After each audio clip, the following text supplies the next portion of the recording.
Pues nada, que se acabó la semana en este sábado que está comenzando, sábado ya 3 de marzo, así es de que un saludo a todos aquellos que el día de hoy están cumpliendo años o que están celebrando algo importante en sus vidas. ¿Qué les parece si aquí, en México y en los Estados Unidos, arrancamos con un resumen de información?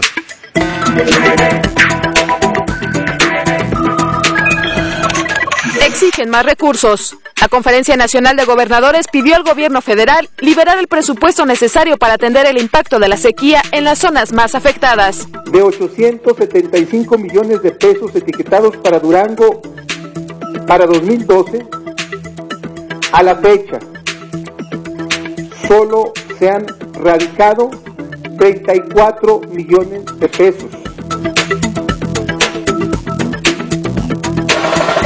De Porfirio Díaz a Vicente Fox, el Museo del Objeto en la Ciudad de México presenta una singular exposición en la que el actor principal es la propaganda electoral utilizada durante el siglo XX. Habían, por ejemplo, ahí tenemos hebillas de cinturón de uno de los presidentes, tenemos botellas de tequila que también regalaban. Último adiós. Ejército y autoridades de Zacatecas rinden homenaje luctuoso al comandante de la Policía Estatal Preventiva, Rosendo Pérez Pérez, quien fuera ejecutado por un grupo armado el pasado jueves. Ayer el comandante Pérez Pérez estaba en su día de descanso, era día de su cumpleaños. Ayer cumplía 55 años de edad. Recorrido internacional. Son identificados los 5 soldados estadounidenses responsables de la quema de ejemplares del Corán el pasado 21 de febrero. Pakistán pide castigo ejemplar para los responsables. Quemar el Corán es un crimen imperdonable. Pakistán debería adoptar una posición firme hasta que los culpables sean castigados.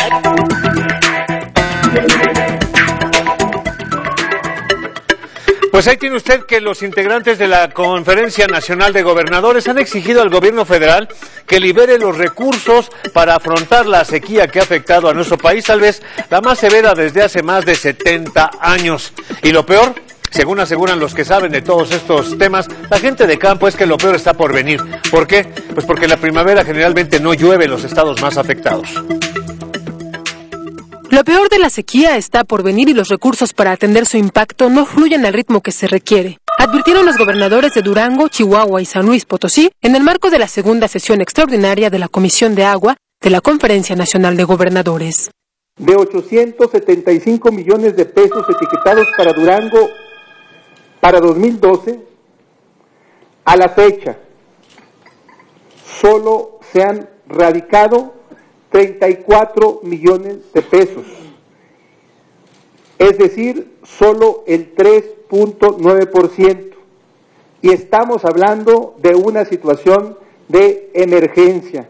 Y tenemos 16 municipios que están en condiciones de catástrofe, que no han sido tomados en cuenta, y obviamente esto nos genera también ingobernabilidad. Está perdiéndose el patrimonio de miles de familias campesinas, porque tenemos 500,000 hectáreas siniestradas, 500,000 hectáreas que producen maíz, frijol, avena, y que no hubo prácticamente producción el año pasado y que este año se ve en los mismos términos. El director de la CONAGUA señaló que la dependencia ha destinado 1.523 millones de pesos para abastecer de agua a los estados más afectados. E indicó que se tienen previstos hasta 3.511 millones de pesos. No obstante, admitió que los recursos se entregan gota a gota.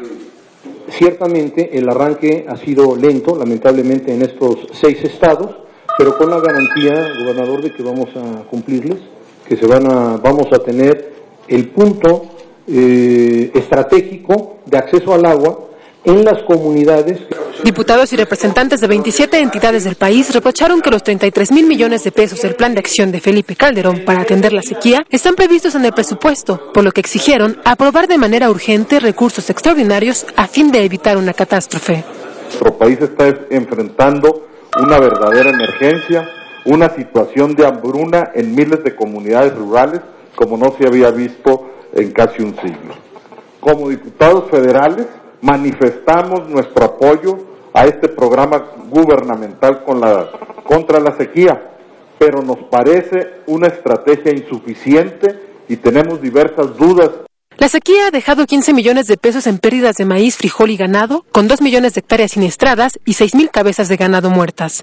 TVCN, Fanny Miranda. Ante los abusos clásicos por parte de las fuerzas policíacas aquí en la Ciudad de México y aún de las Fuerzas Armadas en contra de los civiles, el ombudsman capitalino presentó esta iniciativa.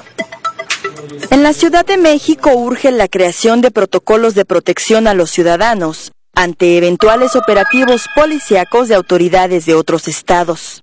Se procure contar con información previa, completa y veraz sobre las actividades que realizarán las policías estatales en el territorio de la Ciudad de México y supervisan debidamente que las actividades que realicen se desahoguen con pleno respeto a los derechos humanos. La propuesta fue realizada tras el agravio en contra del poeta Efraín Bartolomé y otros habitantes de la delegación Tlalpan, cuando agentes de la Procuraduría de Justicia del Estado de México intentaban capturar al presunto líder de la mano con ojos. El Estado debe hacerse responsable de esas violaciones, es decir, entendiendo claramente que habrá circunstancias y que hay situaciones en las que es inevitable que estas violaciones ocurran, en esa misma lógica es importante exigir que el Estado repare las violaciones. El documento fue signado por la Comisión de Derechos Humanos, la Secretaría de Seguridad Pública y la Procuraduría del DF.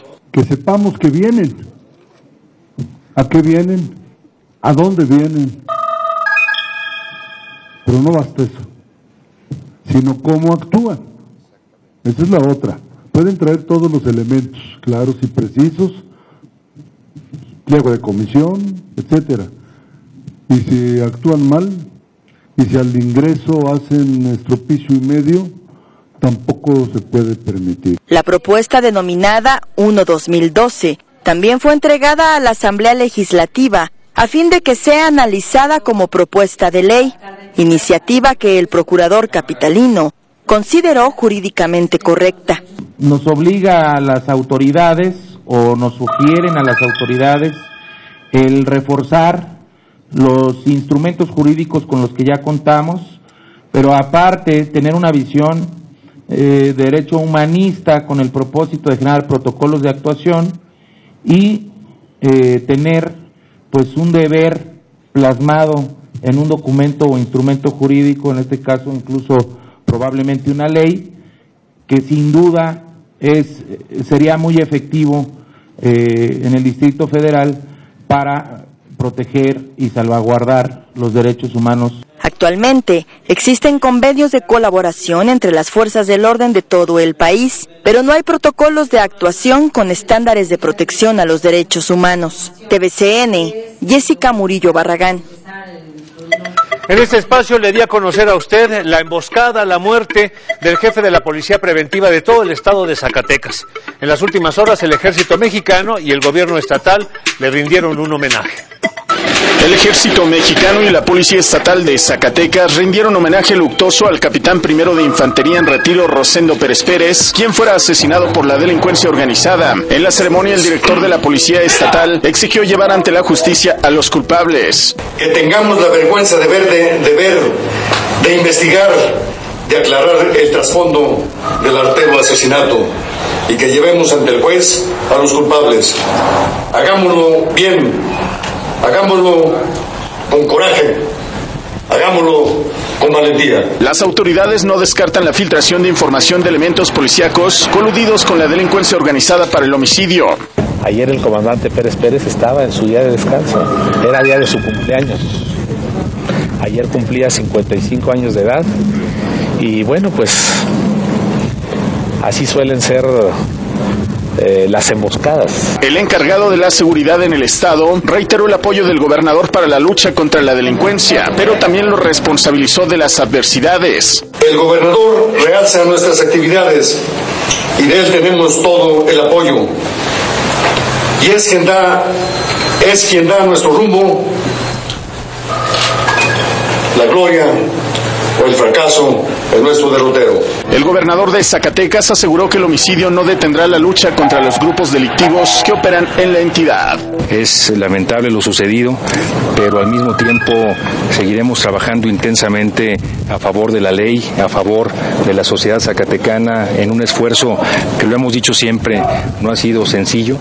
Nos sentimos profundamente consternados, pero al mismo tiempo orgullosos de Rosendo Pérez Pérez. El comandante de la 11ª Zona zona militar en Zacatecas, recordó la responsabilidad que tiene la Unión Americana en el aumento exponencial de la violencia en México y que tiene consecuencias lamentables como el asesinato del militar en retiro.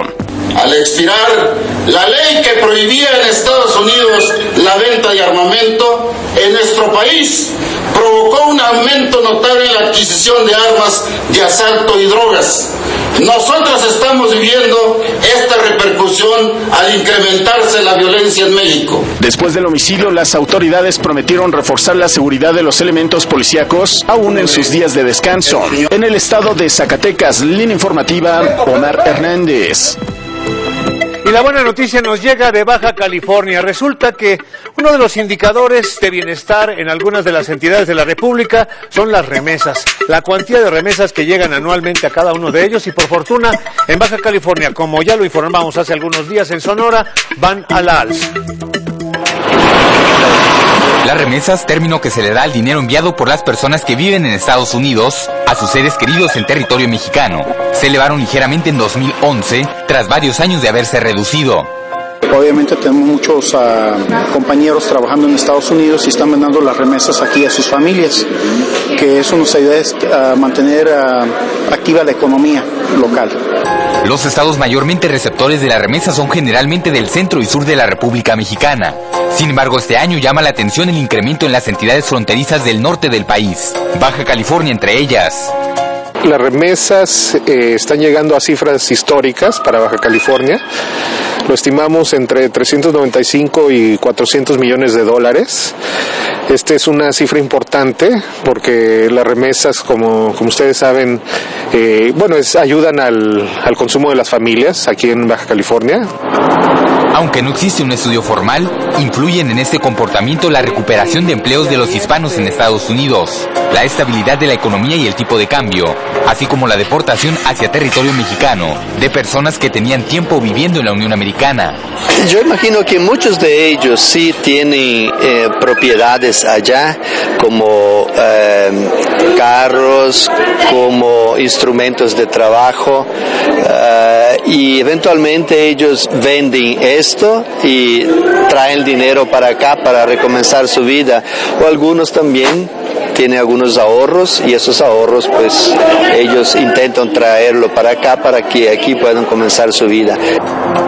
La tendencia en 2012 sigue a la alza en el tema de las remesas. De acuerdo al Banco de México, en enero del presente año, los envíos de dinero de los trabajadores en el extranjero a sus familias en México subieron en un 7.15% respecto a enero de 2011, sumando más de 500 millones de dólares. El año pasado las remesas alcanzaron en total los 22.731 millones de dólares. Informó José Ibarra, en síntesis.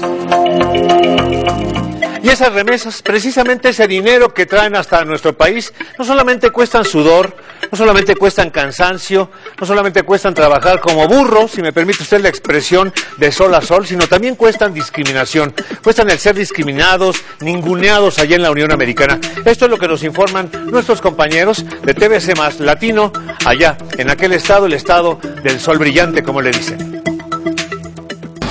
En Estados Unidos existe mucha discriminación en contra de estos humildes trabajadores.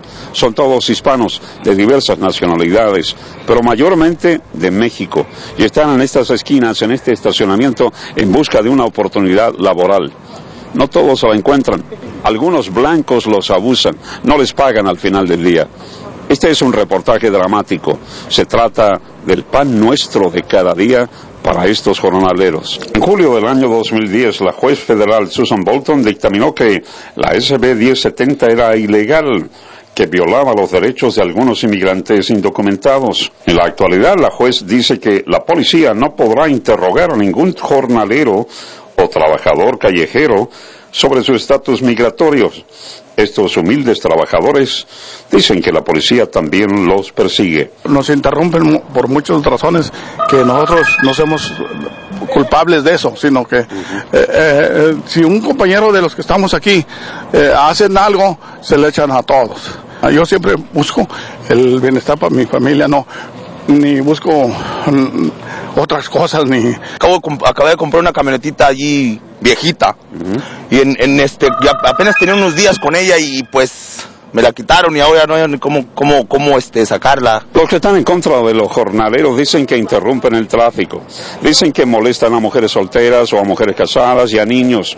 Dicen también que usan este estacionamiento como un lugar para defecarse y orinarse, lo que no es verdad.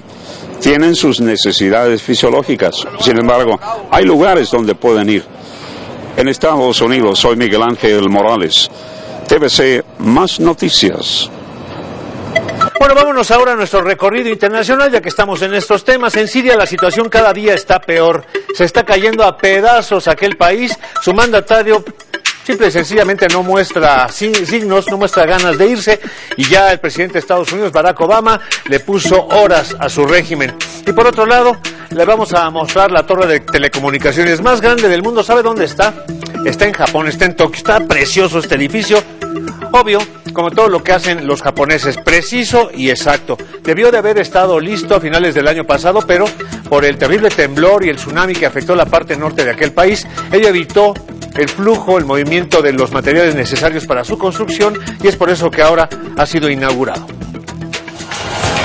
Este viernes Francia se sumó a los países que han cerrado su sede diplomática en Siria debido a que no cesan los hechos violentos. El presidente francés Nicolas Sarkozy hizo el anuncio a un día de que 2 periodistas franceses, uno de ellos heridos, escaparan al Líbano tras quedar atrapados durante días en la sitiada ciudad de Homs. La ola de violencia en Siria dejó tan solo este viernes 61 personas muertas a manos de las fuerzas leales al régimen de Bashar al-Assad. Al menos la mitad de las víctimas se encontraba en la provincia central de Homs. El diario The Washington Post reveló que investigadores militares estadounidenses identificaron a los 5 soldados responsables de la quema de ejemplares del Corán en Afganistán el 21 de febrero, hechos que provocaron 5 días de protestas que dejaron 30 muertos y 200 heridos. Según la investigación, los Coranes se trasladaron a una oficina para guardarlos en un lugar seguro, pero por error se consideraron parte de la basura para incinerar en el vertedero de la base aérea de Bagram. Oficiales militares estadounidenses indicaron que los 5 soldados serán castigados, pero es poco probable que se revelen sus identidades, ni que comparezcan, como piden algunos líderes afganos en un juicio público. En Pakistán también demandan castigo para los responsables. Quemar el Corán es un crimen imperdonable. Pakistán debería adoptar una posición firme hasta que los culpables sean castigados. La Policía Nacional desmanteló la mayor organización de narcotráfico asentada en España en una operación en la que fueron detenidas 21 personas, 12 de ellas en España y 9 en Venezuela. En la operación denominada Minillo, se decomisaron más de 5.000 kilos de cocaína, 550 vehículos y maquinaria industrial, así como propiedades inmobiliarias, joyas, caballos pura sangre, obras de arte, entre otras cosas. Radicales en el norte de la India obligaron a interrumpir el rodaje del nuevo filme de Catherine Bigelow sobre los últimos días de Osama Bin Laden. Los inconformes destrozaron las banderas verde y blancas pakistaníes del decorado que recrea la ciudad de Abbottabad, donde una unidad especial estadounidense acabó con la vida del líder de Al-Qaeda. No tenemos problema con la película, pueden hacer lo que quieran. Sin embargo, no será tolerado que traten de usar la religión como base para una película, ni que traten de crear una mala imagen. Lo dejamos con estas imágenes de la torre de comunicaciones más alta del mundo, construida en Tokio, Japón, el Sky Tree. La conclusión de este enorme árbol de acero de 600 metros estaba prevista para finales de 2011, pero se retrasó 2 meses debido a los problemas para conseguir materiales de construcción por los cortes en la cadena de suministros tras el terremoto del 11 de marzo. TVCN, Ana Luisa Ruiz. Estamos empezando en estos momentos el sábado. Estamos iniciando el fin de semana. ¿Y qué tal para almorzar, por ejemplo, un chilpachole de jaiba? ¿Qué tal unos pescaditos fritos? ¿Qué tal una campechana marinera? ¿Qué tal una mojarra bien frita? Bueno, pues vámonos. Eso sí, vaso grande debe de ser a fuerza. Vámonos con nuestros compañeros. En este caso es David Martínez, al mercado de la Nueva Viga. Muchas personas todavía conservan la tradición religiosa de no consumir carnes rojas en viernes durante la temporada de Cuaresma. Y como todavía restan más días de restricción, aquí unos tips que pueden serle de utilidad a la hora de comprar pescado. No se olvide de dar un paseo por el mercado y ver los precios, las calidades y el aspecto del pescado en los diferentes puestos. Recuerde que cada pescado tiene su temporada. La gente se puede dar cuenta cuando el pescado ya cambia de color. Por ejemplo, en cuestión del mojarra, eso cambia de color, se vuelve blanca todo el cuerpo del pescado. Consuma el pescado solo si está fresco. Recuerde, debe tener los ojos llenos y brillantes. Revise que las agallas sean de color rojo fuerte y que se resistan a abrirse.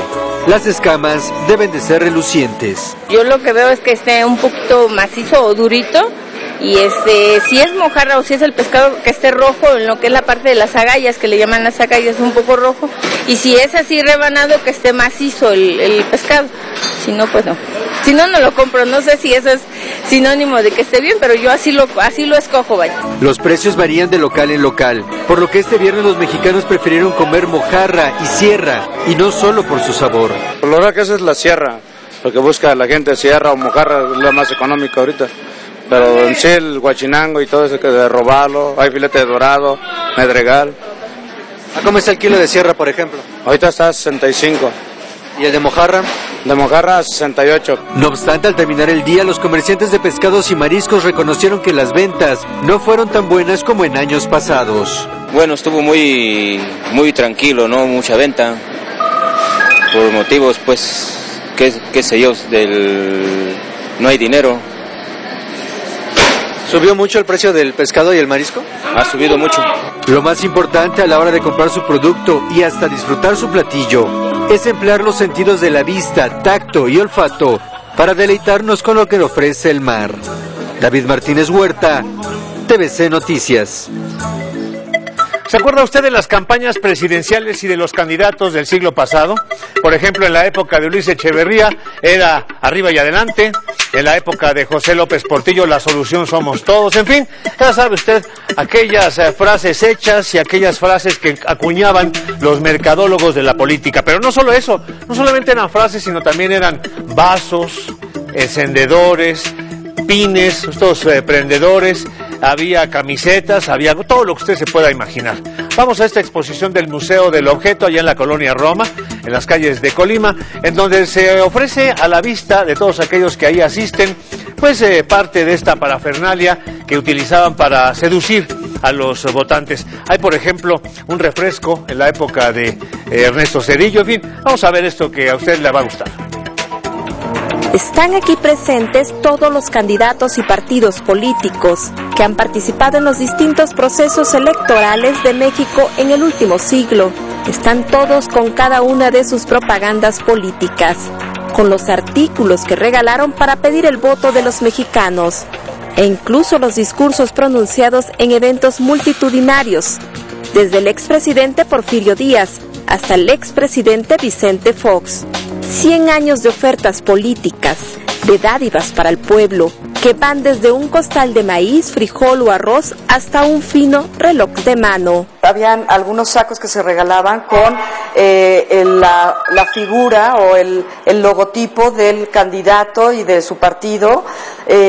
Habían, por ejemplo, ahí tenemos hebillas de cinturón de uno de los presidentes, tenemos botellas de tequila que también regalaban, pues tenemos desde fotografías, carteles, los cilindros que se han utilizado mucho, botes, por ejemplo, con semillas adentro. Los artículos más comunes que todo candidato ha regalado son los botones, playeras y gorras, destacándose los que se utilizaron a partir de los años 80 y 90, donde se les comienza a dar un toque de modernidad. Vamos un poco del telégrafo, del panfleto al internet. Muchos de los objetos que vemos en la exposición han continuado. Tenemos botones, por ejemplo, que van desde Porfirio Díaz hasta Vicente Fox. Aquí también se hace una recopilación de los eslogan de campaña, frases que provocan una reflexión respecto a cuántas promesas en verdad se cumplieron. Por ejemplo, ¿recuerda usted quién abanderó su campaña con el lema «Bienestar para tu familia»? Que hable México, ya, el cambio que a ti te conviene.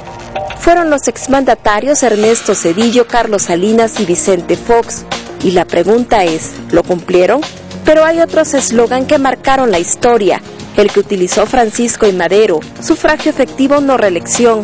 Otros tipos de propaganda que se recopilaron fueron los pendones de todas las campañas políticas del siglo XX. Fotografías de lo que en aquel momento fue la noticia, así como de los periódicos que dieron cuenta de los procesos electorales, inclusive del que existió en la primera década del siglo, Tiempo de México. Toda esta parafernalia que hoy se exhibe en el Museo del Objeto eran de un coleccionista que los atesoró por más de 45 años. La colección de Porfirio Díaz a Vicente Fox, propaganda electoral en México durante el siglo XX, está abierta al público desde este viernes y cerrará en julio, justo en el mes que tendrá lugar en México las elecciones presidenciales. Para TVCN, Mari Carmen Wister. Interesante esta exposición, creo que vale bastante la pena y ahora que estamos en pleno fin de semana es una buena sugerencia de nuestra compañera Mari Carmen Wister. Vámonos ahora con la entrevista que hace nuestra compañera Joely Ramírez a Esteban Mayo. Vale bastante la pena escuchar, conocer de este hombre que tiene mucho que comunicarnos.